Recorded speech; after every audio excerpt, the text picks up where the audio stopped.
Very good afternoon, everybody. Today, our second day of our lecture, OSHA course. Our topic is fall protection.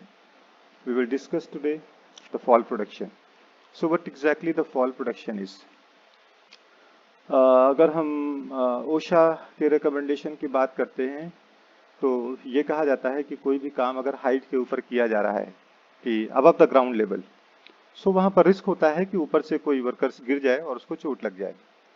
तो ऊंचाई का मतलब होता है कि कोई भी वर्कर किसी लैडर के ऊपर सीढ़ी पे काम कर रहा है या स्कैफोल्ड पे कर रहा है या छत के ऊपर काम कर रहा है या कोई भी एलिवेटेड वर्क सरफेस हो सकता है जहां से वो काम कर रहा है हाइट पे।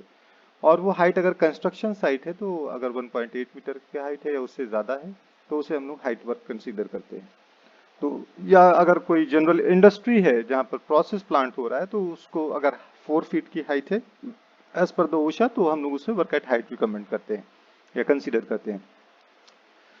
तो work at height means any work activities performed by the workers above the ground level where he is liable to fall and may suffer with some injury cause of sort of injury, तो उसे हम लोग work at height कहते हैं। तो वहां पर हम लोग क्या करते हैं कि फॉल प्रोटेक्शन यूज करना पड़ेगा।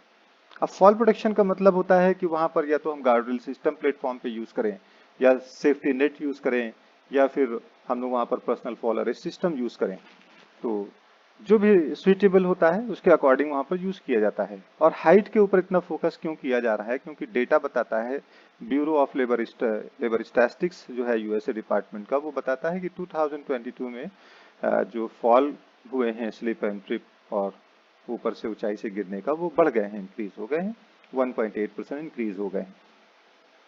यानी पहले देखा जाता था कि जो 2021 में हुआ थे वो 850 हुए थे और 2022 में देखा गया तो वो फॉल जो हुआ स्लिप ट्रिप और फॉल वो 865 रिकॉर्ड्स हुए। तो इसके मतलब इंक्रीमेंट हुआ है, इंक्रीज हो गए हैं और उस पर केयर की नीड है। और जो मोस्ट फैटिलिटीज हुई है due to fall lower level के ऊपर वो देखा गया है 2022 के अंदर 700 फैटिलिटीज हुई थी और 2021 के अंदर 680 फैटिलिटीज हुई थी। तो इसके मतलब इंक्रीमेंट हुआ है, 2.9% का इंक्रीमेंट हुआ है। और अलग अलग देखिए सेक्शन के अंदर, अलग अलग साइट के अंदर, अलग अलग वर्क के अंदर देखा गया है तो फॉल के जो परसेंटेज है वो ज्यादा कम है। तो कंस्ट्रक्शन में सबसे ज्यादा फॉल हुआ है। उसका रीजन क्या होता है, कंस्ट्रक्शन साइट बहुत कॉम्प्लिकेटेड साइट होती है, मल्टीपल टास्क एक जगह पर एक साथ परफॉर्म किए जाते हैं, नेग्लिजेंस ऑफ सेफ्टी होती है due to the negative behaviour of the workers और सुपरविजन या लैक ऑफ मैनेजमेंट की वजह से वहां पर चांसेस फॉल के ज्यादा होते हैं। तो कंस्ट्रक्शन साइट पे सबसे ज्यादा यहाँ पर फॉल देखी गई है। Examples of work at height अगर देखा जाए कि ऊंचाई का जो वर्क होता है उसके क्या एग्जाम्पल्स हैं, कोई छत पे काम कर रहा है या अनगार्डेड कोई एलिवेटेड स्ट्रक्चर प्लेटफॉर्म है वहां पर काम कर रहा है या कोई एक्सकवेशन गड्ढा है वहां पर और उसके चारों तरफ बैरिकेड नहीं किया गया है, अनगार्डेड है, तो वहां से भी लोग गिर जाते हैं। वॉकवे रैंप्स हैं, सरफेस जो उसका चलने के लिए वॉकवेज बनाए गए हैं, रैंप्स बनाए गए हैं, वहां पर भी अगर गार्ड नहीं प्रोवाइड किया गया है तो वहां से लोग गिरते हैं। या फ्लोर ओपनिंग है, चाहे वो रोड की फ्लोर, रोड पे आप मैनहोल्स को ओपन देखेंगे उसमें भी लोग गिरते हैं, या हाइट के ऊपर भी कोई वॉकवेज या रैम्प्स है उसके ऊपर भी ओपनिंग है वहां से भी गिरते हैं। या फिर कोई फॉर्म वर्क इरेक्ट कर रहा है तो वहां से भी गिरने के चांसेस होते हैं। फॉर एग्जांपल शटरिंग कर रहे हैं या कोई भी वर्क एक्टिविटीज कर रहे हैं, या कोई व्हीकल्स है, ट्रेलर है, जो आपने देखा होगा कि ऑयल एंड गैस को ट्रांसपोर्ट करने के लिए जो हमारे ट्रेलर्स होते हैं, जो कंटेनर होते हैं, वो सिलेंड्रिकल स्ट्रक्चर्स के होते हैं और उसके ऊपर से भी वर्कर्स के गिरने के चांसेस बहुत ज़्यादा होते हैं और मोस्टली गिरते भी हैं। तो या फिर किसी टावर क्रेन के ऊपर लोग चढ़ रहे हैं या वहां से उतर रहे हैं तो वहां से भी गिरने के चांसेस बहुत होते हैं। तो हजार्ड्स क्या क्या हैं, what kinds of hazards we face during the height work, किस प्रकार के हजार्ड्स को हम लोग फेस करते हैं हाइट वर्क में। सो बताया गया कि पहली चीज तो ऊंचाई से गिरना, वर्कर का गिर जाना, या ऊंचाई से किसी मटेरियल का गिर जाना, या ऊंचाई वाला जो स्ट्रक्चर है उसी का ढह जाना, कोलैप्स हो जाना। फॉर एग्जांपल स्कैफोल्ड है और उस स्कैफोल्ड का ढह जाना। तो ये हजार्ड्स फेस होते हैं। और कौन कौन से फैक्टर्स होते हैं जो कि फॉल को कॉज करते हैं, तो एक सरफेस से दूसरी सरफेस के ऊपर कोई मूव कर रहा है, जैसे इमेज में देख सकते हैं कि यहाँ पर देखिए सबसे पहले तो जो फुटवेयर हम लोग यूज कर रहे हैं, अगर वो स्लिपरी है, उसके अंदर क्ले चिकनी मिट्टी लगी हुई है, या हाथों में ऑयल कोई ग्रीस लगी हुई है, या कोई लुब्रिकेंट्स लगा हुआ है जो कि लैडर्स पे चढ़ते समय स्लिप करेगा, तो गिरने के चांसेस, ये फैक्टर्स इंक्रीज कर देते हैं। या स्किल्स नहीं है, उसको ट्रेनिंग नहीं दी गई है कि किस तरीके से लैडर्स पे चढ़ा जाता है, 3 पॉइंट कॉन्टेक्ट्स क्या होते हैं, कैसे मेंटेन किया जाता है, या लैडर्स को प्रॉपरली इंस्टॉल नहीं किया गया है 1:4 के रेशियो में 75 की डिग्री पर, और उसको प्रॉपरली टाई नहीं किया गया है, या उसको ऊपर की तरफ हाइट के ऊपर प्लेटफॉर्म से लैडर्स को 3 फीट ऊपर एक्सटेंड नहीं किया गया है, निकाला नहीं गया है, या कोई ऐसी जगह पर बिजी एरिया के अंदर जो है इंस्टॉल किया गया है जहां से व्हीकल निकल रहे हैं या लोग वहां से निकल रहे हैं, जिसकी वजह से भी लैडर्स गिर सकती है। तो ये फैक्टर्स होते हैं जो इंक्रीज करते हैं। या स्लिपरी फ्लोर्स है, वहां पर कोई स्लिप कर सकता है, या कोई फ्लोर्स है जहां से ओपनिंग है फ्लोर्स की, या जो प्लेटफॉर्म है उस पर गार्ड नहीं लगा हुआ है, वहां से गिर सकता है, या कोई सामान उतारने के लिए ऊंचाई पर गया है जहां पर मटेरियल स्टैक किया गया था, वहां से गिर सकता है। तो ये एग्जाम्पल्स दिए गए हैं कि कहाँ कहाँ से कौन कौन से फैक्टर्स होते हैं जो कि इंक्रीज कर देते हैं चांस ऑफ फॉल को। अगर बैरिकेड नहीं किया गया है एज को, अनइवन सरफेसेस है, मूविंग सरफेसेस है, लाइटनिंग सही नहीं है वहां पर, अनस्विचेबल फुटवेयर है, स्लिपरी सरफेसेस है, डस्ट है, विंड है, रेन्स है, या फॉलिंग ऑब्जेक्ट ऊपर से हो गया, या इलेक्ट्रिकल शॉक लग गया है, या जो लैडर को यूज नहीं कर रहा है सही तरीके से, या फॉल प्रोटेक्शन सिस्टम्स को प्रॉपर यूज नहीं कर रहा है, तो ये फैक्टर्स होते हैं जो इंक्रीज कर देते हैं फॉल के चांसेस को। फिर जब भी कोई हैजर्ड्स आइडेंटिफाई होता है तो उसको कंट्रोल करने के लिए कंट्रोल मेजर हायरार्की को हम लोग फॉलो करते हैं। तो वो कंट्रोल मेजर जो हायरार्की है आयुष ने प्रोवाइड किया, तो वो एलिमिनेशन, सबसे पहले हजार्ड्स को एलिमिनेट करने की कोशिश करते हैं। अगर 100% एलिमिनेट हो जाता है तो वो दैट्स बेस्ट प्रैक्टिस। तो physical removal of the hazard from the work place, उसको फिजिकली हटा दीजिए, लेकिन हर जगह फिजिकली रिमूव नहीं किया जा सकता है। अब फॉर एग्जांपल कहीं पर कोई रॉड है जो निकला हुआ है जो किसी को टकरा सकता है, तो उसको कट करके हम लोगों ने हटा दिया, तो ये फिजिकल रिमूवल हो गया, तो वह हजार्ड एलिमिनेट हो गया। कहीं पर कोई गड्ढा है उसको हमने पार्ट के बराबर कर दिया, लेवल कर दिया, तो ये एलिमिनेट हो गया। या कहीं पर कोई मशीन है जिसके अंदर कट लगने के चांसेस है या नॉइस बहुत क्रिएट करे, उस मशीन को हमने दूसरी जगह पर शिफ्ट कर दिया। तो इस तरीके से कुछ हजार्ड्स को हम लोग एलिमिनेट कर सकते हैं, but not for every hazards it is implemented. हर के लिए संभव भी नहीं है कि एलिमिनेशन संभव हो। तो जब एलिमिनेशन नहीं होता है तो सब्स्टिट्यूट करने की कोशिश करते हैं, हजार्ड्स को रिप्लेस कर देते हैं, मोर हजार्डस को लेस हजार्ड्स से सब्स्टिट्यूट कर देते हैं। कोई केमिकल ऐसा पेंट यूज कर रहे हैं जो ज्यादा हजार्डस से ज्यादा खतरनाक है, हेल्थ हजार्ड कॉज करेगा, अगर लेस हजार्ड वही चीज अवेलेबल है तो हम लोग उसको सब्स्टिट्यूट कर देते हैं। फिर इंजीनियरिंग कंट्रोल लगाते हैं। इंजीनियरिंग कंट्रोल का फॉर एग्जांपल जैसे अगर कोई ओपन एज है तो हम लोगों ने उसको चारों तरफ से बैरिकेड कर दिया है, हार्ड बैरिकेशन कर दिया है, या हम लोगों ने वहां पर कोई मशीन है जो कि रोटेटिंग पार्ट है, जो कि जिसकी वजह से इंटेंगलमेंट यानी खिंचाव हो सकता है कपड़ा या हाथ या बॉडी का पार्ट, तो उसको हम लोगों ने गार्ड लगा दिया वहां पर। या इंजीनियरिंग कंट्रोल में और भी सेंसर डिवाइसेस यूज कर सकते हैं उसके लिए। तो इस इंजीनियरिंग कंट्रोल का मतलब होता है कि हैजर्ड्स और जो वर्कर्स होते हैं, एम्प्लॉइज होते हैं, उनके बीच में एक आइसोलेशन वॉल क्रिएट कर देना, सेपरेट कर देना उनको।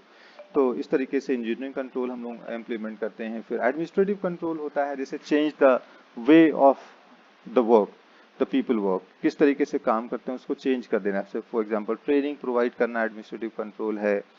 उसी तरीके से परमिट टू वर्क सिस्टम को इम्प्लीमेंट कर देना एडमिनिस्ट्रेटिव कंट्रोल है। सुपरविजन वहाँ पर प्रोवाइड करना एडमिनिस्ट्रेटिव कंट्रोल है। तो ये सारे के सारे जितने भी सेफ सिस्टम ऑफ वर्क को इम्प्लीमेंट करना एडमिनिस्ट्रेटिव कंट्रोल है। तो ये जितने भी वर्क हैं ये एडमिनिस्ट्रेटिव कंट्रोल्स में होते हैं। Then last but not least the personal productive equipments को प्रोवाइड करना, ये हम लोगों का कंट्रोल मेजर हायरार्की होता है। और इसी तरीके से टॉप टू बॉटम हम लोग इस हायरार्की में नीचे की तरफ आते हैं। उसी को एक्सप्लेन किया गया है। एलिमिनेशन का मतलब क्या होता है कि make sure the hazard is no longer exist, hazards को ही हमने हटा दिया है। अब जैसे ending the use of hazardous material, हमने हजार्डस मटेरियल को यूज करना ही हटा दिया, या जो हाइट पे वर्क हो रहा था उसको हम ग्राउंड लेवल पे करने लगे, तो हाइट का वर्क ही हमने हटा दिया है। तो नॉइसी प्रोसेस था उसको हम लोगों ने हटा दिया वहां से, तो ये एलिमिनेट हो गया। अगर एलिमिनेशन नहीं पॉसिबल, सब्स्टिट्यूट में चेंजिंग आउट ऑफ मटेरियल और the process to reduce the hazards, हमने प्रोसेस को या मटेरियल को चेंज कर दिया। तो जैसे मोर हजार्डस मटेरियल था, लेस हजार्डस कर दिया, उसको चेंज कर दिया। या कोई प्रोसेस ऐसा था जो कि बहुत ही force, speed, temperature, electrical current ऐसा कुछ था, उसको हम लोगों ने स्विच कर लिया। तो इस तरीके से हम लोग सब्स्टिट्यूट कर सकते हैं और फिर इंजीनियरिंग कंट्रोल के बारे में जैसा कि एक्सप्लेन किया था बिफोर फ्यू मिनट्स कि हम लोग क्या करते हैं कि एक्सपोजर को रिड्यूस करते हैं, कोशिश करते हैं कि जो एक्सपोजर होता है उसको हम लोग रिड्यूस करते हैं, हजार्ड्स को लोगों के कांटेक्ट में आने से हम लोग प्रिवेंट करते हैं, है ना, कि वर्कर्स उसके कांटेक्ट में आए ही ना। ऐसे नॉइस है तो इसको इनक्लोज कर दिया हम लोगों ने, बंद कर दिया। डस्ट बहुत थी तो फ्यूम्स थी, गैसेस निकल रही थी वेल्डिंग में हार्मफुल। लोकल एग्जॉस्ट सिस्टम या वेंटिलेशन यूज कर लिया जो कि उस फ्यूम्स को, गैस को निकाल रहा है उसमें। गार्ड रेल सिस्टम यूज कर लिया, गड्ढे में गिरने नहीं देंगे। मशीन को गार्ड कर दिया, इंटरलॉक सिस्टम यूज कर लिया, लिफ्ट इक्विपमेंट्स यूज कर लिया। तो ये क्या थे हमारे इंजीनियरिंग कंट्रोल्स थे। साथ में एडमिनिस्ट्रेटिव कंट्रोल में जैसे प्रोसीजर को चेंज कर देना, है ना, plan preventive maintenance programs implement करना, चेकलिस्ट के थ्रू चेक करना, लॉकआउट टैग आउट को इंप्लीमेंट कर देना, इंस्पेक्शन करना, वर्क शेड्यूल को चेंज कर देना, जॉब रोटेशन कर लेना, प्री टास्क रिव्यू कर लेना कि कोई हज़ार्ड तो नहीं है, फिर ट्रेनिंग प्रोवाइड करना, वार्निंग साइनेज बोर्ड लगाना, अलार्म्स लगाना, डिटेक्टर्स लगाना, इंस्ट्रक्शंस देना, ये सारे के सारे एडमिनिस्ट्रेटिव कंट्रोल में आते हैं। फिर personal protective equipments PPEs provide कर देना कि as per the NEBOSH RRC syllabus के अकॉर्डिंग जैसे बताया गया। What is PPEs? तो पीपीईस कहा गया कि एनी इक्विपमेंट्स और clothing that protect the workers from one or more hazards. कोई भी क्लोथिंग्स हो या कोई भी ऐसा इक्विपमेंट्स हो जो कि वर्कर्स को हजार्ड से, एक या एक से अधिक हजार्ड से उसको प्रिवेंट करता है, बचाता है। तो पीपीएस किसी हजार्ड्स को एलिमिनेट नहीं करता है, ना सब्स्टिट्यूट करता है, बस होता यह है कि जो हजार्ड्स का जो एक्सपोजर है, नुकसान करने का जो लेवल है, वो उसको कम कर देता है, इम्पैक्ट को कम कर देता है उसमें। तो इस तरीके से हम लोग कंट्रोल मेजर हायरार्की को यूज करते हैं। फिर हम लोग वर्क एट हर एक वर्क का एक रिस्क असेसमेंट करते हैं। तो रिस्क असेसमेंट का मतलब होता है कि risk assessment is a process to identify the hazards and estimate the risk and evaluate the risk and applying the control measure. वही कंट्रोल मेजर एलिमिनेशन, सब्स्टिट्यूशन, है ना, engineering control, administrative controls and PPEs, वही control measure को implement करना और उसको control form में रख करके लगातार उसको रिव्यू करते रहना। तो एक प्रोसेस होता है जिसे हम लोग रिस्क को एसेस करते हैं और उसको कम करने की कोशिश करते हैं। तो वर्क एट हाइट का भी रिस्क असेसमेंट करना आवश्यक होता है। तो जब भी वर्क एट हाइट को हम लोग एसेस करते हैं या कोई भी हाइट वर्क का जब रिस्क असेसमेंट करते हैं तो हम लोग कुछ बातों को ध्यान में रखते हैं। सबसे पहले वही 5 स्टेप्स को हम लोग फॉलो करते हैं। आइडेंटिफाई करेंगे कि इस हाइट वर्क के अंदर क्या क्या हैजर्ड्स हैं। तो वर्कर का गिर जाना, उस मटेरियल का गिर जाना ऊपर से, या उस स्ट्रक्चर का गिर जाना, या आसपास इलेक्ट्रिकल केबल्स है तो उसमें किसी आयरन रॉड को अगर पाइप को वो उठा रहा है तो उसके कांटेक्ट में आकर के इलेक्ट्रोक्यूशन हो जाना, या हाई विंड वेलोसिटी तूफान, या कुछ ऐसे रीजन में अगर वर्क कर रहे हैं तो सैंड स्टॉर्म्स का आ जाना, या रेनी सीजन का होना। तो इस तरीके से बहुत से हैजर्ड्स आइडेंटिफाइफिकेशन में मिलते हैं हम लोगों को। फिर उसके बाद हम लोग जब हैजर्ड्स को आइडेंटिफाई कर लेते हैं, फिर ये हम लोग ट्राई करते हैं कि ये आइडेंटिफाई करें कि किस हैजर्ड से किसको नुकसान हो सकता है, who might be harmed and how, किसको नुकसान हो सकता है और कैसे हो सकता है। देन उसके बाद उसके रिस्क को इवैल्यूएट करते हैं, लेवल ऑफ रिस्क को इवैल्यूएट करते हैं हम लोग कि कितना लेवल है। अगर लेवल हाई है तो हम लोग उसको कम करने की कोशिश करते हैं, है ना, as low as reasonably practicable, जितना संभव हो सके उतना कम करते हैं और एक्सेप्टेबल लेवल में लेकर आते हैं उस रिस्क के लेवल को। फिर डॉक्यूमेंटिंग कर लेते हैं, फाइंडिंग्स को जो होता है रिकॉर्ड कर लेते हैं और टाइम टू टाइम उसको अपडेट करते रहते हैं। तो ये रिस्क असेसमेंट होता है। फिर components of fall protection system, जैसे बताया ना कि फॉल प्रोटेक्शन सिस्टम जो हमारा होता है कि फॉल प्रोटेक्शन में हम लोग गार्ड रेल सिस्टम को यूज करते हैं जिसमें हैंड रेल्स होता है, मिड रेल्स होता है, टो बोर्ड्स होता है। फिर सेफ्टी नेट यूज करते हैं हम लोग। उसके साथ साथ हम लोग पर्सनल फॉल प्रोटेक्शन सिस्टम को भी यूज करते हैं। तो पर्सनल जो फॉल प्रोटेक्शन सिस्टम होता है उसके कई कंपोनेंट्स होते हैं, इंपॉर्टेंट कंपोनेंट्स होते हैं। तो उस कंपोनेंट्स में देखे जाता है तो फुल बॉडी हार्नेस होता है जो 6 पट्टे की बेल्ट होती है और उसको हम लोग पहनते हैं। फिर एक पीछे जो डी रिंग डॉर्सल रिंग होती है उसमें हम लोग एक रस्सी को कनेक्ट करते हैं जिसको हम लोग लैनयार्ड बोलते हैं। और लैनयार्ड के एंड में एक स्नैप हुक होता है जिसको हम लोग किसी एंकरेज पॉइंट से लगा देते हैं। तो इस तरीके से हम लोग क्या करते हैं कि एक सिस्टम लगाते हैं कि इन केस अगर किसी स्ट्रक्चर पे हम काम कर रहे हैं और वो स्ट्रक्चर से गिर जाते हैं या वो स्ट्रक्चर भी गिर जाता है तो हम अपने पर्सनल फॉल अरेस्ट सिस्टम से लटक जाएंगे, अरेस्ट हो जाएंगे और समय रहते हुए हम लोग को उतार लिया जाएगा। ध्यान रखने वाली बात होती है कि एंकरेज पॉइंट बहुत ही स्ट्रांग होना चाहिए कि ऐसा ना हो कि वही एंकरेज पॉइंट भी टूट जाए। जिस प्लेटफॉर्म पे काम कर रहे हैं वो वही उसी पे एंकरेज पॉइंट नहीं बनाया जाएगा कि जब वो स्ट्रक्चर गिरे तो साथ में गिर जाए। और हमेशा अपने शोल्डर के ऊपर हम लोग एंकरेज पॉइंट को लगाएंगे, स्नैप हुक को लगाएंगे, ताकि फॉल की जो डिस्टेंस है उसको कम किया जा सके। रिट्रैक्टेबल लाइफ लाइन्स को यूज किया जाता है, जो कि अधिकतर हम लोग किसी ऐसे जगह पर होते हैं, ये ऐसे सेफ्टी बेल्ट की तरह काम करता है कार की, कि आप धीरे धीरे लूजली इसको एक्सटेंड करेंगे तो ये खींचती चली जाती है, लेकिन शॉक के साथ जैसे ही करेंगे तो रुक जाती है। फिर अगर सीढ़ी पे ऊपर या टावर के ऊपर चढ़ रहे हैं तो इस तरीके से फिक्स्ड हम लोगों की लाइफ लाइन लगी होती है ऊपर से नीचे की तरफ, और उसके अंदर रोप ग्रैब डिवाइस या वायर रोप ग्रैब डिवाइस लगी होती है, जिसको हम लोग आगे अपने हार्नेस के बकल पे फिट कर लेते हैं। जब ऊपर की तरफ चढ़ते हैं तो ये सरकती चली जाती है, और जब नीचे की तरफ शॉक के साथ में आते हैं तो ये लॉक करके रोक लेता है। तो इस तरीके से, या फिर कहीं पर एंकरेज पॉइंट बनाने के लिए स्लिंग्स या बीम्स को यूज करना होता है तो हम कनेक्टर यूज कर लेते हैं। फिर ये छत के ऊपर होते हैं तो रूफ एंकर बनाते हैं, जिसमें हम लोग अपनी हार्नेस के लैंडयार्ड के हुक को, स्नैप हुक को फिक्स करते हैं। तो ये कंपोनेंट्स होते हैं फॉल प्रोटेक्शन सिस्टम के। जैसे कि जो हमारा लैंडयार्ड होता है, लैंडयार्ड के जो एंड में हुक लगा होता है वो स्नैप हुक होता है, ये ऑटो लॉक होता है, इसको आसानी से खोला नहीं जा सकता है। अगर यहाँ से पावर लगा करके खोलेंगे नहीं खुलता है, तो इसको पाम जो है जो हाथ की पाम होती है यहाँ से प्रेस करना होता है, तभी ये ऊपर की तरफ पुश होता है। ये कैराबाइनर होता है जो कि हमारे यहाँ पर हार्नेस को और लैंडयार्ड को कनेक्ट करता है, और ये स्क्रू टाइप का होता है, घुमाने से खुलता है, आसानी से नहीं खुल सकता है। और सेल्फ डिटेक्टिव लाइफलाइन होती है जिसको हम लोग यूज करते हैं फॉल प्रोटेक्शन में। अब यहाँ पर component of fall protection system के बारे में हम लोग देखते हैं। तो यहाँ पर एक डी रिंग होता है, डॉर्सल रिंग होता है हमारा, और यहाँ पर स्ट्रैप्स होते हैं जो सिंथेटिक होते हैं, पॉलीअमाइड वेबिंग के होते हैं, अल्ट्रावायलेट रेजिस्टेंस होता है इसका, है ना, एब्रेशन रगड़ नहीं लगती है बहुत ज्यादा, इसके ऊपर रेजिस्टिविटी होती है इसकी। और इसके बकल्स होते हैं जो कि बहुत ही स्टेबल होते हैं। स्ट्रैप्स एडजस्टेबल होता है, पट्टे को अपने तरीके से हम लोग इसको एडजस्ट कर सकते हैं। तो इस तरीके से इसके पार्ट्स होते हैं एंकरेज हमारे फुल बॉडी हार्नेस के। फिर लैनयार्ड जो रस्सी होती है जो हार्नेस से हमारे एंकरेज पॉइंट को जोड़ती है, तो उसके अंदर शॉक एब्जॉर्बर डिवाइस लगी होती है जो कि हमारे शॉक को एब्जॉर्ब करती है, कि जब कोई ऊपर से कोई गिरता है बंदा और अचानक उसको हम रोकने की कोशिश करेंगे तो झटका लगेगा, फोर्स लगता है। वो फोर्स इतना ज्यादा होगा कि हमारे इंटरनल ऑर्गन्स, रिब्स है, वो हड्डियां है, वो डिसलोकेट हो जाएंगी, ब्रोक हो जाएंगी, टूट जाएंगी। तो इसके लिए शॉक एब्जॉर्बर लगाया जाता है। शॉक एब्जॉर्बर क्या होता है, जिस स्ट्रेचिंग किए हुए पट्टे होते हैं, इसमें कोई बहुत डिवाइस नहीं लगी होती है।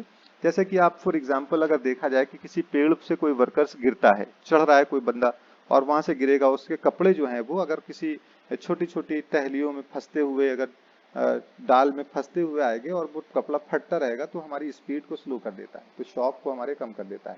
तो लैनयार्ड जो होती है हमारी, उसमें शॉक एब्जॉर्बिंग डिवाइस लगाई जाती है, और वो फोर्स को लिमिट कर देता है। वो कितना फोर्स कर देता है कि 6 किलो न्यूटन को जो है वो कम कर देता है। 4 मीटर की फ्री फॉल के अंदर अंदर वो 6 किलो न्यूटन से कम की फोर्स को हमारे बॉडी पे लगाएगा। बहुत सी ऐसी मैन्युफैक्चरर्स हैं जो कि बिलो द 4 भी लेके जाते हैं, 6 से नीचे होना चाहिए, और बहुत से मैन्युफैक्चरर जो है शॉक एब्जॉर्बर पे क्लेम करते हैं कि वो 4 किलो न्यूटन का से भी कम फोर्स कर देते हैं, ताकि वर्कर्स के ऊपर शॉक ना लगे। कनेक्टर्स होता है, स्नैप हुक होता है जो कि सेल्फ लॉकिंग होता है, वेबिंग्स होते हैं हमारे जो, अच्छा एक बार इम्पैक्ट हो जाता है अगर हमारे फॉल अरेस्ट सिस्टम में, यानी हमारे हार्नेस के अंदर, तो उसमें से इम्पैक्ट का एक लोगो निकल आता है अच्छी क्वालिटी की। अगर हम देखते हैं तो उसमें ये चीज पाई जाती है, तो उसको एक बार अरेस्ट करने के बाद उस हार्नेस को दोबारा वर्कर्स यूज नहीं कर सकते हैं। वेबिंग्स होते हैं जो यूज किए जाते हैं हमारे लैनयार्ड के लिए। जो रस्सी यूज की जाती है वो उसकी ड्यूरेबिलिटी बहुत बढ़िया होनी चाहिए, अच्छी होनी चाहिए, और उसकी भार सहन क्षमता भी अच्छी होनी चाहिए। लेंथ में कहा जाता है कि कम अधिक से अधिक जो है वो 2 मीटर की हो सकती है। बहुत ज्यादा बड़ी लैनयार्ड नहीं यूज की जाती है। जितनी बड़ी लैनयार्ड यूज करेंगे उतने ही ज्यादा देर तक के वर्कर्स गिरता रहेगा और उतना ही ज्यादा शॉक लगेगा उसको। तो इस तरीके से हमारे लैनयार्ड होते हैं, जो लैनयार्ड की कंपोनेंट्स के बारे में बताया गया है। तो फॉल फ्रॉम हाइट का मतलब होता है ऊंचाई से गिरना। कोई भी ऐसी ऊंचाई जहां से any height where the worker is liable to fall will be considered as a work at height. किसी भी ऊंचाई जहां से वर्कर से गिरने के चांसेस हों तो वो वर्क एट हाइट को कंसीडर किया जाता है। अब फॉल फ्रॉम हाइट से कंट्रोल मेजर क्या लगाते हैं, गार्ड रेल सिस्टम लगाते हैं। ओशा रिकमेंड करता है गार्ड रेल सिस्टम के बारे में कि आप सेफ्टी गार्ड लगाइए, वहां पर गार्ड रेल लगाइए। उसमें हैंड रेल लगाइए, मिड रेल लगाइए, टो बोर्ड्स लगाइए। फिर सेफ्टी नेट प्रोवाइड करिए, अगर कोई वर्कर्स जो है वो काम करने के लिए जा रहा है मोर देन 25 फीट से अधिक की ऊंचाई पे काम करने के लिए जा रहा है, तो सेफ्टी नेट वहां पर लगाया जाता है। अब या फिर वहां पर कोई ऐसा नीचे पानी वाली सरफेसेस हैं जहां पर डूबने के चांसेस हैं या कुछ भी ऐसा है, तो वहां पर हम लोग क्या करते हैं, सेफ्टी नेट लगाते हैं। सेफ्टी नेट जो लगाने की कॉन्सेप्ट होती है वो ये कहा जाता है कि जैसे ये हमारा प्लेटफॉर्म है एक फॉर एग्जांपल, और यहाँ पर एक वर्कर यहाँ पर एंड एज के नीचे यहाँ पर जितने कम से कम दूरी हो सके उसके नीचे वहां पर सेफ्टी नेट को यूज किया जाता है, लगाया जाता है, ताकि कम से कम दूरी पर ही वो पहुंच करके और वहीं पर उसका फॉल अरेस्ट हो जाए। और उसको एक एंगल पे सेट किया जाता है कि सुइटेबल एंगल होना चाहिए। अब वहां पर क्या किया जाता है कि सबसे पहले जो ओपन एज होती है, फॉर एग्जांपल 4th फ्लोर है या 8th फ्लोर के ऊपर किनारे के ऊपर गार्ड रेल सिस्टम भी लगाया है और सेफ्टी नेट भी, दोनों चीज लगाना। तो सेफ्टी नेट जो लगाया जाता है वो ये कहा जाता है कि 45 डिग्री के एंगल पे होना चाहिए। अब यहाँ पर एक फ्लोर है, उसके नीचे एक फ्लोर है, उसके नीचे एक फ्लोर और है, तो हम लोग ये कहते हैं कि कम से कम दूरी पे होना चाहिए। यदि कि बहुत अधिक ऊंचाई पर हम लोग ऐसा नहीं करेंगे कि गैप बहुत ज्यादा कर दें कि हम 20 फीट के नीचे लगाएं, से यहाँ पर वर्कर काम कर रहा है उसके नीचे 1 फ्लोर 2 फ्लोर 3 फ्लोर, तो यहाँ 4थे फ्लोर के पास हमने लगाया है, तो यहाँ पर हाइट बहुत ज्यादा हो जाएगी, गिरेगा तो इम्पैक्ट यानी फोर्स बहुत ज्यादा होगा। तो हम लोग कोशिश ये करते हैं कि वर्कर्स जैसे जैसे हाइट पे काम करते जाएंगे वैसे वैसे सेफ्टी नेट को शिफ्ट करते जाते हैं। तो सेफ्टी नेट जो है वो फैन जो यूज किए जाते हैं वो वर्कर्स को भी सेव करते हैं, और जो नीचे मटेरियल होते हैं जैसे रोड है या कुछ भी है, तो जो डेब्रिस कूड़ा करकट होता है या सामान फॉलिंग ऑब्जेक्ट होते हैं उनको भी वो प्रिवेंट करते हैं। तो लगाने का ये होता है कि अगर यहाँ पर वर्कर काम कर रहा है उसके नीचे अगर 5 फीट तक की डिस्टेंस जब मेंटेन करेंगे तो यहाँ से सेफ्टी नेट यूज किया जाता है, जो कि 8 फीट बाहर की तरफ हम लोग निकालेंगे उसको 45 डिग्री के एंगल के ऊपर। और अगर डिस्टेंस बढ़ेगी तो हम लोग इसकी लेंथ बढ़ाते हैं बाहर की तरफ। अगर यहाँ से 10 फीट तक के आप गए हैं तो 10 फीट तक के अगर पहुंचाएंगे तो लगभग वो जो है 5 से 10 फीट, 5 फीट तक के है तो लगभग 8 फीट बाहर की तरफ निकालते हैं। अगर 5 से 10 फीट तक के है तो हम लोग 10 फीट निकालेंगे। उसी तरीके से अगर 13 फीट तक के डिस्टेंस है तो 10 फीट से अगर ज्यादा है तो 13 फीट बाहर की तरफ हम लोग निकालते हैं, लेकिन एंगल वही 45 का ही रखते हैं।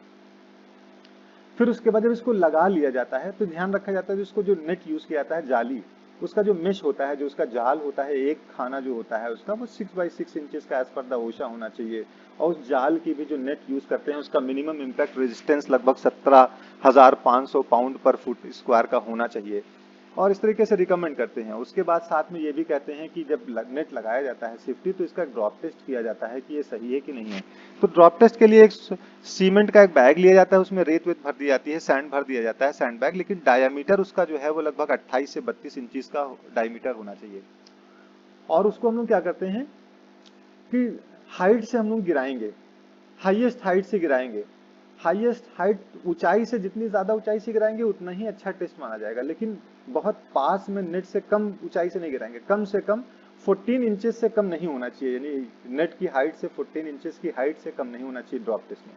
अब 14 इंचेस के ऊपर आप चाहे जितनी हाइट से आप गिराइए वो उतना ही अच्छा माना जाता है। और उसका जो भार लिया जाता है, ना सैंड बैग का जो भार लिया जाता है वो 400 पाउंड यानी 81 या 82 केजी के समथिंग मिनिमम होना चाहिए एज पर द ओशा रिकमेंडेशन बताया जाता है। तो इसको जब गिराया जाता है ऊपर से तो उसके बाद ये देखा जाता है, अच्छा ये आप जानते हैं कि भाई 25 फीट से अधिक की ऊंचाई पे यूज किया जाता है ग्राउंड, नीचे लेवल में अगर वाटर है या कोई रास्ता है वहां पर, इस तरीके से हम लोग यूज करते हैं। तो ये एक तरीका होता है सेफ्टी नेट को यूज करने का, और वो उसमें जो रिकमेंडेशन दिया गया है सेफ्टी नेट के बारे में वो उषा ने एक्सप्लेन किया है, वो सारी चीजें जो छोटी मोटी चीजें हम लोगों ने डिस्कस की हैं। और जो नेट होता है ना, नेट को जो रस्सी से बांधना होता है, अब वो नेट को अगर सीधे सीधे भी बांध सकते हैं, जरूरी नहीं कि 45 एंगल पे अगर दो रास्ते फ्लोर हैं, एक बिल्डिंग इधर एक बिल्डिंग इधर है तो इसके बीच में भी नेट लगाया जाता है, तो 90 डिग्री पे भी लगा सकते हैं उसको। तो रस्सी से जो बांधा जाएगा उस रस्सी की भी एक क्षमता होती है, एक ability, load bearing capacity 5000 pound की क्षमता होनी चाहिए एज पर द ओशा रिकमेंडेशन 1926.1.105 ई के अकॉर्डिंग। उसमें एक्सप्लेन किया गया है इसके रस्सी के रिगार्डिंग। तो हर एक पॉइंट्स को ओशा ने प्रॉपर तरीके से एक्सप्लेन किया है और उसमें बताया गया है कि लोड बियरिंग कैपेसिटी कितनी होनी चाहिए या हर चीज कितनी होनी चाहिए। फिर पर्सनल फॉल प्रोटेक्शन इक्विपमेंट्स के बारे में बताया गया है। पर्सनल फॉल प्रोटेक्शन सिस्टम जो ऊपर हम लोगों ने डिस्कस किया कि फुल बॉडी हार्नेस है, लैनयार्ड है, हमारा एंकरेज पॉइंट है। फिर रिस्ट्रेंट सिस्टम के बारे में एक्सप्लेन किया गया है। सेफ्टी, ये हमारे क्या सेफ्टी ट्रेनिंग्स हैं, ये क्या है, कंट्रोल मेजर्स हैं जिसके थ्रू हम लोग कंट्रोल करते हैं हाइट वर्क को। गार्ड रिल सिस्टम है, सेफ्टी नेट है, पर्सनल फॉलोअर सिस्टम है, रिस्ट्रेंट सिस्टम है, सेफ्टी ट्रेनिंग्स हैं, इसके थ्रू हम लोग काम करते हैं, यानी कि इसको कंट्रोल करते हैं। फिर बात करते हैं अनस्टेबल वर्किंग सरफेसेस को कंट्रोल करना। बहुत से सरफेसेस ऐसे होते हैं जो अनस्टेबल होते हैं, जैसे एग्जांपल्स आप देख सकते हैं यहाँ पर कि अनस्टेबल सरफेसेस होते हैं, कभी कभी उस पर भी काम करना होता है। तो अनस्टेबल जो वर्क सरफेसेस होते हैं उसका जो कंट्रोल मेजर होता है वो रेगुलर सरफेस का इंस्पेक्शन करते रहना होता है कि उस पर लूज मटेरियल ना हो, कोई स्लिपरी फ्लोर उसके ऊपर और भी स्लिप रेजिस्टेंस मटेरियल का बना हो, प्रॉपर फुटवेयर होना चाहिए वर्कर्स का। हाउस कीपिंग मतलब शाम का उसके ऊपर डर्ट है, डेब्रिस, कूड़ा करकट है या कोई मटेरियल स्टैकिंग है वो नहीं होना चाहिए। करेक्ट इक्विपमेंट्स लैडर वगैरह क्लाइंब करने के लिए यूज करेंगे। और ट्रेनिंग बहुत इंपॉर्टेंट है कि वर्कर्स को किस तरीके से प्लेटफॉर्म यूज करना है उसकी ट्रेनिंग प्रोवाइड करें। फिर an inadequate edge protection. Edge का मतलब होता है, जैसे कभी कभी देखेंगे फ्रेजले रूफ, जैसे जहाँ पर स्नोफॉल होती है वहां पर फ्रेजले रूफ बनाया जाता है, जैसे गाँव में छप्पर बनाया जाता है, तो उस तरीके से यहाँ पर फ्रेजले रूफ, सरकती हुई रूफ बनाई जाती है। तो ये अनप्रोटेक्टेड इनएडिक्वेट एज होता है जहाँ पर प्रोटेक्शन हम लोगों को लेना होता है। तो इनएडिक्वेट एज प्रोटेक्शन के लिए गार्ड रेल लगाया जाता है, टो बोर्ड लगाया जाता है 6 इंचेस का जो सामान को गिरने से बचाता है, सेफ्टी नेट लगाया जाता है जैसा कि डिस्कस किया, फॉल अरेस्ट सिस्टम दिया जाता है, सेफ्टी मॉनिटरिंग सिस्टम और ट्रेनिंग साथ में इंप्लीमेंट की जाती है। फिर फॉलिंग ऑब्जेक्ट, ऑब्जेक्ट का गिरना, भाई जो अनप्रोटेक्टेड या हाइट के ऊपर जहां भी काम कर रहे हैं वहां से कोई सामान गिर सकता है, कोई पत्थर गिर सकता है, कोई इक्विपमेंट्स गिर सकता है, तो उसके लिए टो बोर्ड लगाएंगे, सेफ्टी नेट स्क्रीन लगाते हैं, टूल लैनयार्ड्स यूज करते हैं, सिक्योर स्टोरेज करते हैं हम लोग, डेब्रिस शूट लगाते हैं कि ऊपर से सामान को नीचे भेजने के लिए एक पाइप लगा देते हैं और पाइप में ही मटेरियल को सरका करके नीचे भेजते हैं। तो इस तरीके से हार्ड हैट्स वगैरह रिकमेंड किए जाते हैं। एक्सक्लूजन जोन बनाया जाता है कि उस एरिया के अंदर उसके नीचे आसपास दूसरा काम नहीं होना चाहिए, मार कर देना चाहिए, कंट्रोल करते हैं उसको। फिर एस्काफोल्ड का कोलैप्स हो जाना, जिस एस्काफोल्ड का मतलब होता है कि एक एलिवेटेड टेम्परेरी वर्क प्लेटफॉर्म, जहां पर उसके उस प्लेटफॉर्म के गिरने के चांसेस भी अक्सर देखे जाते हैं। अगर गिरने के चांसेस के कुछ मुख्य कारण होते हैं एस्काफोल्ड के, जैसे लगाते समय अगर डिजाइन नहीं फॉलो की गई है, लोड बियरिंग कैपेसिटी के अकॉर्डिंग प्लेटफॉर्म नहीं बनाया गया है, लाइट ड्यूटी एस्काफोल्ड के ऊपर हैवी ड्यूटी काम कर रहे हैं, तो प्लेटफॉर्म टूटेगा। अगर एस्काफोल्ड पे प्रॉपर ब्रेसेस नहीं यूज किए गए हैं, ब्रेसेस एस्काफोल्ड को मजबूती प्रोवाइड करते हैं, या एस्काफोल्ड को बिल्डिंग से टाई नहीं किया गया है प्रॉपर तरीके से, या एस्काफोल्ड का जो नीचे का जो बेस बनाया गया है जिसके ऊपर आपने सोल बोर्ड लगाया है या बेस प्लेट लगाई है, वहां पर वो सिंक कर जाता है। अगर धंसने वाली जगह पर लगाई है या ऐसी जगह लगाई है नीचे उसके कुछ गटर था या उसके ढक्कन पे लगाया है लोड की वजह से ब्रेक हो जाए, तो बहुत से रीजन होते हैं, या किसी व्हीकल का टकराना हो जाए, इस तरीके से बहुत से रीजंस होते हैं एस्काफोल्ड के कोलैप्स होने के।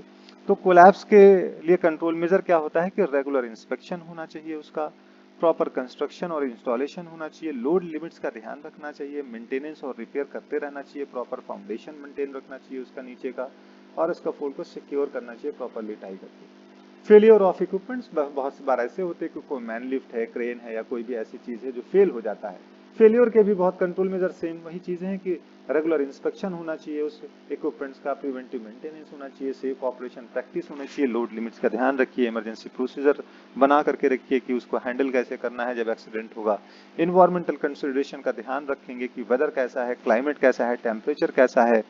पुअर वेदर का हमेशा ध्यान रखेंगे, जैसे ही पुअर वेदर, जैसे रेनी सीजन आता है या पुअर वेदर है तो तुरंत पोस्टपोन कर दिया जाता है वर्क का। वेदर मॉनिटरिंग की जाती है कि कैसा वर्क चल रहा है, हाइट के ऊपर है तो विंड वेलोसिटी कितनी है, प्रॉपर क्लोथिंग दी जाती है, पीपीई प्रोवाइड किया जाता है, सेफ वर्क प्रोसीजर फॉलो कराया जाता है, वेदर प्रोटेक्शंस यूज कराए जाते हैं, रेगुलर सरफेस इंस्पेक्शन होता है, प्रॉपर यूज ऑफ इक्विपमेंट्स, हमेशा इक्विपमेंट्स को सही तरीके से यूज करने के लिए कंट्रोल मेजर लगाया जाता है। उसके लिए ट्रेनिंग सबसे इंपॉर्टेंट है कि उस बंदे को, वर्कर्स को जो काम करने के लिए जा रहे हैं, इक्विपमेंट सही होना चाहिए, सही से यूज होना चाहिए, डैमेज से बचाना चाहिए, प्रॉपरली स्टोर करना चाहिए, सबकी ट्रेनिंग रख रखाव की ट्रेनिंग उसको देनी चाहिए। फिर सुपरवाइज भी करते रहना चाहिए कि उनको स्पॉट करते रहना चाहिए कि वो ट्रेनिंग के according, safe system of work के अकॉर्डिंग काम कर रहे हैं कि नहीं कर रहे हैं। फिर सेफ यूज ऑफ प्रैक्टिसेस उसको इन्फोर्स कराना चाहिए, क्लियर इंस्ट्रक्शंस और साइनेज वहां पर प्रोवाइड कराना चाहिए, इक्विपमेंट्स को लगातार चेक करते रहना चाहिए और अप्रोप्रिएट इक्विपमेंट्स का प्रोविजन होना चाहिए। लैक ऑफ पीपीज की बात करते हैं कि कभी कभी बिना पीपीज के लोग काम करने लगते हैं, तो उसके लिए भी कंट्रोल मेजर बताया गया है कि अप्रोप्रिएट पीपीज को प्रोवाइड करिए, गुड क्वालिटी की प्रोवाइड करिए, गुड स्टैंडर्ड की प्रोवाइड करिए। फॉर एग्जांपल जहां पर नीड है जिस पीपीज की, उसको एसेस करके उसको उसी तरीके की पीपीज सही तरीके से प्रोवाइड करिए। ट्रेनिंग भी प्रोवाइड करिए कि कैसे how to use it, how to wear it, किस तरीके से प्रॉपरली पहना जाता है, किस तरीके से उसको मेंटेन किया जाता है। और रेगुलर इंस्पेक्शन और मेंटेनेंस ऑफ पीपीज करते रहना चाहिए कि कोई डैमेज तो नहीं हो गया है उसके अंदर, उसकी एबिलिटी तो कम नहीं हो गई है। और इन्फोर्समेंट जरूरी है, जबरदस्ती उस चीज को इम्प्लीमेंट करना और सुपरविजन मेंटेन करना कि लोग फॉलो कर रहे हैं या पहन रहे हैं कि नहीं पहन रहे हैं, इन चीजों के ऊपर भी ध्यान रखना चाहिए। इसको सुपरवाइज करते रहना चाहिए ताकि कोई भी ऐसा वर्कर्स ना हो जो पीपीज को वहां से हटा सके या बिना पहने काम कर सके। फिर उसके बाद चेंजिंग कंडीशन को हमेशा अडॉप्ट करना चाहिए कि क्लाइमेट चेंज हो रहा है, वेदर चेंज हो रहा है, कंडीशन चेंज हो रही है वर्क की, तो उसको हमेशा ध्यान में रखना चाहिए और उसी के अकॉर्डिंग चेंज करना चाहिए वर्क को भी। लैक ऑफ ट्रेनिंग, ट्रेनिंग की कमी बहुत मेजर रीजन होता है अनसेफ एक्ट करने के लिए। हिनरिच के अकॉर्डिंग थियरीज में कहा गया कि 88% एक्सीडेंट जो है वो अनसेफ एक्ट की वजह से होते हैं, 10% एक्सीडेंट अनसेफ कंडीशन की वजह से होते हैं, रेस्ट 2% एक्सीडेंट जो है वो नेचुरल डिजास्टर की रीजन होते हैं। तो 88% एक्सीडेंट जो होता है वो अनसेफ एक्ट जो होता है वो अनसेफ एक्ट क्यों करता है वर्कर्स, तो लैक ऑफ नॉलेज की वजह से करता है, ओवर कॉन्फिडेंस की वजह से करता है, या डिस्ट्रक्शन की वजह से उससे अनसेफ एक्ट हो जाता है। तो इस तरीके से जो अनसेफ एक्ट होता है उसको कंट्रोल करना, इसके मतलब है कि 88% एक्सीडेंट्स को कंट्रोल कर लिया आपने। तो ट्रेनिंग जो होती है वो उनका एटीट्यूड को चेंज करती है, उनके बिहेवियर को चेंज करती है, उनको सही तरीके की स्किल्स सिखाती है। तो इस तरीके से ट्रेनिंग बहुत इंपॉर्टेंट होती है। और लैक ऑफ ट्रेनिंग का जो कंट्रोल मेजर होता है वो कॉम्प्रिहेंसिव ट्रेनिंग होनी चाहिए, रेगुलरली रिफ्रेशमेंट कोर्सेज कराने चाहिए वर्कर्स को, एम्प्लॉयज को, ताकि अपडेटेड नॉलेज उनके पास रहे, कॉम्पिटेंसी को चेक करते रहना चाहिए, जॉब स्पेसिफिक ट्रेनिंग को हमेशा फोकस रखना चाहिए, सेफ्टी ब्रीफिंग्स होती रहनी चाहिए वर्कर्स की, और सेफ कल्चर या सेफ्टी कल्चर्स को मेंटेन रखना चाहिए। और सेफ कल्चर या safety culture, positive safety culture कैसे बनाया जा सकता है, वर्कर्स के बिहेवियर को चेंज करके बनाया जा सकता है। तो प्रिवेंटिव मेजर्स, गार्डरेल सिस्टम के बारे में कहा गया है कि कोई भी ऐसा फोल्ड अगर टॉप रेल, मिड रेल या गार्डरेल सिस्टम उसमें नहीं दिया गया है तो उसको आप यूज नहीं कर सकते।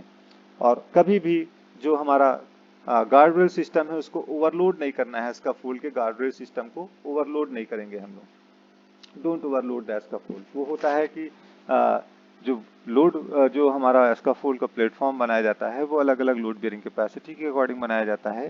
तो कभी भी ओवरलोड नहीं करना चाहिए। ओवरलोड का मतलब ये नहीं सिर्फ कि मटेरियल ओवरलोड क्यों हो जाता है, कभी कभी मटेरियल ज्यादा स्टैक कर दिया वहां पर, या 4 वर्कर खड़े होकर के गॉसिप करने लगे, तो एक्यूमुलेटेड लोड नहीं होना चाहिए। क्योंकि जो स्कैफोल्ड का प्लेटफॉर्म बनाया जाता है वो पर स्क्वायर फीट कितने पाउंड का लोड बियर कैपेसिटी हो सकती है, उसी के अकॉर्डिंग हम लोग स्कैफोल्ड को कम कंस्ट्रक्ट करते हैं या इरेक्ट करते हैं। तो ये नहीं होना चाहिए। Don't scaffold without personal fall arrest system. अगर वहां पर गार्डरेल सिस्टम मिसिंग होता है तो उसे बिना पर्सनल फॉलोअर सिस्टम या सेफ्टी नेट, सेफ्टी हार्नेस के उसको यूज नहीं कर सकते। तो do not install the guardrails inappropriate. हाँ, हमेशा गार्डरेल सिस्टम को अप्रोप्रिएटली आप उसको इंस्टॉल करिए। अप्रोप्रिएटली का मतलब उसकी हाइट बहुत सही रखिए। जो टॉप रेल बनाइए, यहाँ पर जो ऊपर का रेल होता है ओशा के अकॉर्डिंग जो होता है वो 38 इंचेस से लेकर के 45 इंचेस के बीच में होना चाहिए, है ना। इससे इतनी हाइट उसको रखेंगे। फिर उसके बाद उसकी उसी के मिड रेल उसके हाफ में कर सकते हैं, या नियर अबाउट एटलीस्ट 21 इंचेस में ये मिड रेल होना चाहिए। और ये 6 इंचेस का एक खड़ा टो बोर्ड का एक प्लैंक से पटरा होना चाहिए। तो ये पटरा जो है वो मटेरियल को गिरने से बचाता है। जो मिड रेल और टॉप रेल होता है ये वर्कर्स को रोकता है, उसको गिरने से बचाता है। और इसकी भी लोड बेयरिंग कैपेसिटी बताया जाता है ओशा की, लगभग एक वर्कर्स अगर इसके ऊपर लोड डाला जाए तो इतनी एबिलिटी होनी चाहिए कि 5000 पाउंड्स को ये बियर कर सके। तो लोड बेयरिंग कैपेसिटी इसकी होनी चाहिए। प्रिवेंटिव मेजर्स में सेफ्टी नेट के बारे में बताया था कि इस तरीके से आप जो है इस तरीके से भी सेफ्टी नेट को 90 डिग्री पे लगा सकते हैं। और उसकी कंडीशन वही रहेगी कि मेश कितना होना चाहिए, लोड बेयरिंग कैपेसिटी कितनी होनी चाहिए, लोड टेस्ट के बारे में जो डिस्कस किया उतनी होनी चाहिए। तो इस तरीके से सेफ्टी नेट को यूज किया जाता है। और एंगल टू एंगल भी सेफ्टी नेट यूज किया जाता है। सेफ्टी नेट के बारे में बताया जाता है, जैसे कि डिस्कस किया था कि इसका जो मेश का जो साइज है, एक मेश का जो साइज 6 बाई 6 इंचेस का होना चाहिए, जो कि फॉलिंग ऑब्जेक्ट और से वर्कर्स को गिरने से बचाता है। अगर कोई कटा फिटा है उसको यूज नहीं कर सकते हैं इस तरीके से। पर्सनल फॉल अरेस्ट सिस्टम के बारे में बताया जाता है। जो हमारा फुल बॉडी हार्नेस होता है, लैंडयार्ड होता है और एंकरेज होता है, इसके लिए ABC हम लोग फॉलो करते हैं। ए का मतलब होता है एंकरेज पॉइंट, बी का मतलब होता है बॉडी वेयर या फुल बॉडी हार्नेस, सी का मतलब होता है कनेक्टिंग डिवाइसेस। तो ए का मतलब एंकरेज पॉइंट जहां पर स्नैप हुक लगाएंगे आप, बी का मतलब होता है body wear full body harness, C का मतलब कनेक्टर यानी लैंडयार्ड हमारी चीज की। तो personal fall arrest system must include the following components anchorage, body harness and connector, lanyard. तो उसके लिए भी बताया गया है कि स्टैंडर्ड्स को ही फॉलो करेंगे, लाइफ लाइन के भी स्टैंडर्ड्स को हम लोग फॉलो करेंगे। अब यहाँ पर बताया कि पर्सनल फॉल अरेस्ट सिस्टम का जो एंकरेज पॉइंट है, जिस जगह पर आप हुक लगा रहे हैं, चाहे रस्सी में लगा रहे हैं चाहे किसी जगह पर लगा रहे हैं, उसकी जो लोड बेयरिंग कैपेसिटी है, एक वर्कर के लिए अगर एक लोग वहां पर हुक लगा रहे हैं तो 5000 पाउंड की लोड बेयरिंग कैपेसिटी इस पाइप की और इस छल्ले की होनी चाहिए, उससे कम नहीं होना चाहिए। तो अगर ज्यादा लोग लगा रहे हैं किसी रस्सी के अंदर तो उसकी भी क्षमता ज्यादा होनी चाहिए। कहा कि कोई भी वर्कर्स, कोई भी एम्प्लॉइज अगर किसी वॉकिंग या वर्किंग सरफेसेस के ऊपर काम कर रहा है जो 6 फीट की है यानी 1.8 मीटर है या उससे भी अधिक हाइट के ऊपर काम कर रहा है तो उसको full body harness personal fall arrest systems को यूज करना चाहिए उसको। फिर simple steps to wear the full body harness inspect कर लीजिए। डी रिंग डॉर्सल रिंग हमेशा आपके चेस्ट सॉरी बैक पे होगी, जो दो शोल्डर के बीच में होगी। फिर उसको बकल करिए, लेग के बकल को लगा लीजिए, फिर फ्रंट के बकल्स को लगा लीजिए, फिर उसके बाद उसको एडजस्ट कर लिए। बहुत टाइट नहीं करना होता है वरना ब्लड सर्कुलेशन को रोकने लगती है। पर्सनल फॉल अरेस्ट सिस्टम में जो कनेक्टिंग डिवाइस होती है लैंडयार्ड है। फॉर एग्जांपल जो लैंडयार्ड हम लोगों ने बताया ना कि जो हार्नेस को डी रिंग से ये कनेक्ट करके और एंकरेज पॉइंट पे ये स्नैप हुक लगाया जाता है। तो लैंडयार्ड के बारे में बताया गया कि लैंडयार्ड ऐसी डिवाइस होती है जो कि एंकरेज पॉइंट से हार्नेस को कवर करती है, कनेक्ट करती है एक दूसरे को।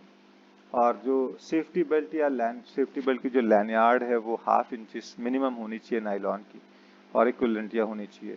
और उसकी जो लेंथ है वो ये बताया जाता है कि no not greater than 6 feet, 6 feet से ज़्यादा की लेंथ नहीं होना चाहिए। और जो जो रस्सी यूज़ की जा रही है लैंडयार्ड में, रोप यूज़ की जा रही है, उसकी जो लोड बेयरिंग कैपेसिटी है वो स्ट्रेंथ, जो उसकी ब्रेकिंग स्ट्रेंथ है, टूटने की जो क्षमता है वो कम से कम 5400 पाउंड्स को रोकने की, होल्ड करने की क्षमता उसके अंदर होनी चाहिए, उस गुड कंडीशन की होनी चाहिए। उस तरीके से एनर्जी एब्जॉर्बर डिवाइस के बारे में जो हम लोगों ने डिस्कस किया था कि वो जो भी शॉक एब्जॉर्बर डिवाइस अब लैंडयार्ड के अंदर लगी आती है, कंस्ट्रक्शन साइट के ऊपर एस्काफोल्ड के ऊपर हम लोग ये वाली लैंडयार्ड यूज करते हैं, डबल हुक लैंडयार्ड यूज करते हैं।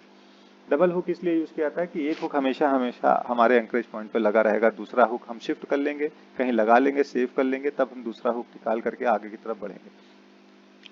तो शॉक एब्जॉर्बिंग डिवाइस जो भी होगी तो उसको जो है उसकी शॉक एब्जॉर्बिंग जो कैपेसिटी है वो कम से कम 6 किलो न्यूटन से कम का फोर्स उसको कम करके देना चाहिए। जैसा कि अभी बताया था कि कुछ ऐसे मैन्युफैक्चरर हैं जो रिकमेंड करते हैं, बताते हैं कि वो 4 फीट से भी कम कर देते हैं। तो हार्नेस की, डबल लैंडयार्ड हार्नेस की नीड क्यों होती है? तो जो कंस्ट्रक्शन साइट है, फॉर एग्जांपल एस्काफोल्ड को लगाना है, पाइप को इंस्टॉल करना है, इरेक्ट करना है, तो उसमें वर्कर्स का एक एंकरेज पॉइंट हमेशा लगा रहेगा कि दूसरा शिफ्ट कर लेगा, कहीं पर लगा लेगा सेफ जोन में, तब जा करके ये वाला एंकरेज पॉइंट निकालेगा। दोनों एक साथ नहीं निकाल सकता एंकरेज पॉइंट से। तो इस तरीके से जब भी गिरेगा तो वो रोक लेगा। लाइफलाइन के बारे में, जो वर्टिकल लाइफलाइन बनाई जाती है और हॉरिजॉन्टल लाइफलाइन बनाई जाती है, दो होती हैं। खड़ी होती हैं जो सीढ़ी पे लगाई जाती हैं, लेटी होती हैं जो किसी को छत पे या रूफ पे काम करने के लगाई जाती हैं। तो हर वर्टिकल भी होती हैं, खड़ी खड़ी, हॉरिजॉन्टल लेटी हुई भी होती हैं। लाइफलाइन जो है, जो रस्सी है, इस रस्सी की ब्रेकिंग स्ट्रेंथ भी एक वर्कर के लिए सपोर्टिंग ब्रेकिंग स्ट्रेंथ, वेट जो लोड बेयरिंग कैपेसिटी है 5400 पाउंड्स मिनिमम होनी चाहिए एज पर द ओशा स्टैंडर्ड 1926.104 के अकॉर्डिंग। अगर दो लोग एक ही लाइफलाइन में एंकरेज बना रहे हैं, अपने हुक को लगा रहे हैं, तो उसकी डबल स्ट्रेंथ होनी चाहिए। फिर ये लाइफलाइन जिस कॉलम में आप बांध रहे हैं या जिस जगह पर लाइफलाइन को बांधा जा रहा है, फॉर एग्जांपल की कोई सीमेंटेड कॉलम है, तो उसकी भी ब्रेकिंग स्ट्रेंथ 5000 पाउंड होनी चाहिए। और एक वर्कर के लिए बात करें, ऐसा ना हो कि उसकी ब्रेकिंग स्ट्रेंथ आपने नापी है तो वो 4500 है, उस पर 4 लोगों ने हुक लगा रखा है, तो ये नहीं होना चाहिए। और लाइफलाइन हमेशा जो है वो अच्छी स्टेबल जो है वो स्ट्रक्चर्स के साथ में ही बांधनी चाहिए, कोई कट ना लगे उस पे, एब्रेशन ना हो, इस तरीके के उसको ध्यान रखा जाता है। अच्छा, अ, बहुत से केसेस में ऐसा भी देखा जाता है कि और भी एप्लीकेशंस होते हैं जिसमें जो लाइफ लाइन होती हैं वो 3-4 इंचेस की भी मनीला की यूज की जाती हैं, लेकिन ब्रेकिंग स्ट्रेंथ उसकी हमेशा ध्यान में रखेंगे कि वो 5000 से कम नहीं होनी चाहिए, ब्रेकिंग स्ट्रेंथ कम नहीं होनी चाहिए। फिर टाइप्स में देखा जाता है कि कुछ वर्टिकल्स होती हैं जो खड़ी खड़ी होती हैं, उनकी भी ब्रेकिंग स्ट्रेंथ एक लोगों के लिए 5000 से कम नहीं होना चाहिए। और सेफ्टी फैक्टर्स को ध्यान रखा जाता है, हॉरिजॉन्टल लाइफलाइन जैसे कि किसी रूफ के ऊपर लगाया जाता है तो इस तरीके से इंस्टॉल की जाते हैं। इंस्पेक्शन की बात करते हैं वर्क एट हाइट को, तो उसके लिए डिफरेंट चेकलिस्ट अवेलेबल होती हैं ऑर्गेनाइजेशन के अंदर, और उस चेकलिस्ट के थ्रू हम लोग चेक करते हैं कि सेफ वर्क प्रोसीजर फॉलो कर रहा है, पीपीई प्रोवाइड की गई है, ट्रेनिंग प्रोवाइड की गई है, लाइटिंग कैसी है, वहाँ पर इल्यूमिनेशन कैसा है, वहाँ पर जहाँ पर काम कर रहे हैं वहाँ पर किस और भी टाइप्स के हैजर्ड्स तो नहीं है वहाँ पर। तो इस तरीके की पूरी चेकलिस्ट होती है जिसके थ्रू हम लोग इंस्पेक्शन करते हैं, और वर्क एट हाइट को इंस्पेक्ट करके ही तभी हम लोग आके वर्क को स्टार्ट करते हैं। तो एस्का फोल्ड को चेक करने की अलग इंस्पेक्शन चेकलिस्ट होती है जिसमें देखा जाता है बेस प्लेट, सोल बोर्ड या लोड बेयरिंग कैपेसिटी, या हमारे ब्रेसेस प्रॉपर तरीके से लगे हैं, टाई प्रॉपर तरीके से हुआ है कि एक्सेस और एग्रेस के लिए प्रोवाइड लैडर्स वगैरह या रैम्प्स वगैरह प्रोवाइड हैं प्रॉपरली कि नहीं है। तो ये सारी चीजें हम लोग चेकलिस्ट के थ्रू चेक कर लेते हैं। फिर fall arrest and fall restraints के बारे में बात करते हैं। एक तो होता है फॉल अरेस्ट।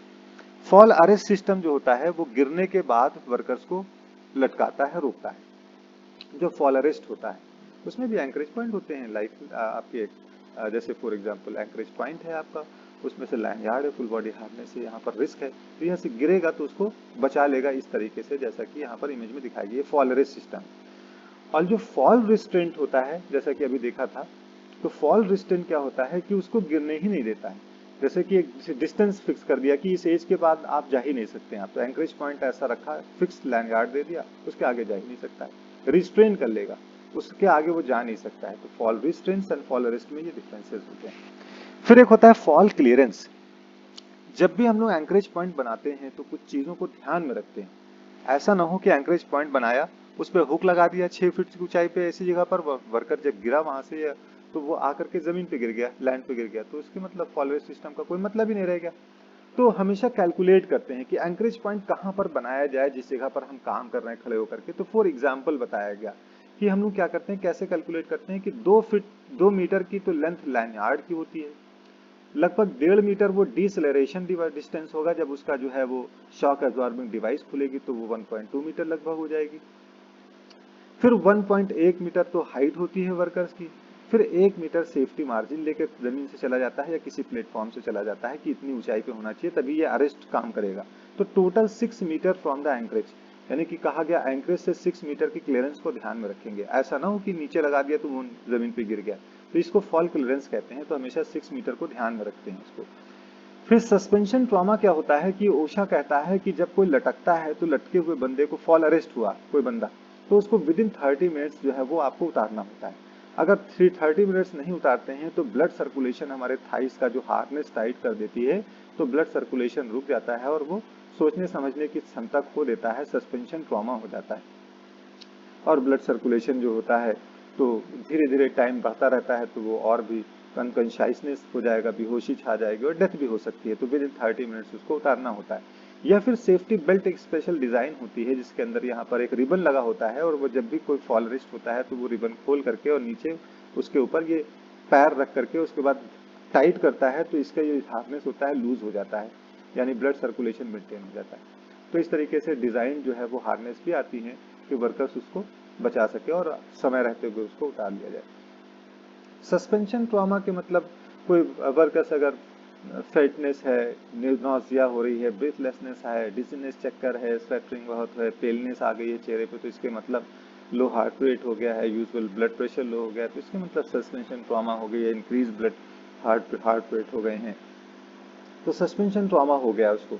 तो ऐसी कंडीशन में फर्स्ट एड देना, मेडिकल असिस्ट करना भी बहुत इंपॉर्टेंट होता है। फिर पेंडुलम इफेक्ट होता है, जब कोई वर्कर गिरता है तो उसके बाद वो स्विंग करता है, तो स्विंग करके किसी चीज से टकरा सकता है। तो जब भी हम लोग एंकरेज पॉइंट बनाते हैं तो इस चीज का ध्यान रखेंगे, जब वर्कर से यहाँ से अगर गिरेगा तो ये स्विंग करके कहाँ जाएगा।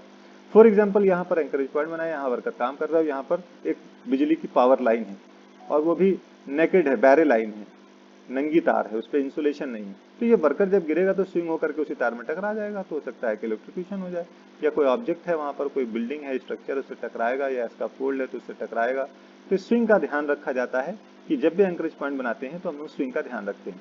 फिर रेस्क्यू प्लान होना हमारे पास बहुत जरूरी होता है, और ओशा का रिकमेंडेशन 1926.5.0 ये रिकमेंड करता है कि ऑर्गेनाइजेशन जहां पर वर्क एट हाइट का काम हो रहा है वहां पर इमरजेंसी फॉल अरेस्ट सिस्टम्स या इमरजेंसी प्लान्स उसके पास होना चाहिए, जो कि रैपिडली काम करे ताकि सस्पेंशन ट्रॉमा जैसी कंडीशंस को होने से रोका जा सके और वर्कर्स को सेफली उसको बचाया जा सके।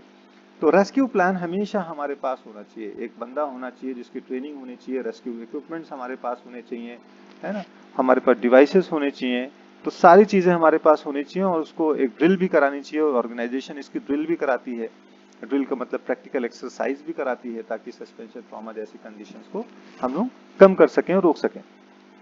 So thank you so much guys for your priceless time, and this was all about the OSHA second day lectures about the walking and working surfaces. So see you soon. Thank you so much. Have a good day. Bye. Take care.